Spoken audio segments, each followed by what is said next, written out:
May plano ka bang magpunta ng Sorsogon? Ito ang isa sa mga stopover na hindi mo dapat palampasin. Ito ay sa Pepita Park dito sa Barangay Bukal, Bukalan. Kung saan napakaganda na ng view, sariwa pa ang hangin at higit sa lahat ay libre, kaya talagang marerelax ka at mawawala ang pagod mo sa mahabang biyahe.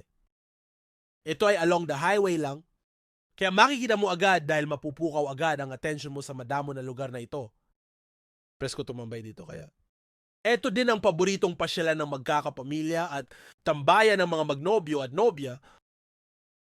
Dito ay madami din nagtitinda ng iba't ibang merienda. Kaya hindi ka nalalayo pa kapag nakaramdam ka ng gutom habang nakatambay.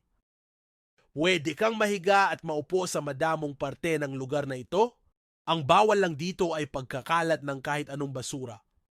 Dahil kapag nandito ka na ay mapapansin mo dito na pinapanatili talaga ng mga nangangalaga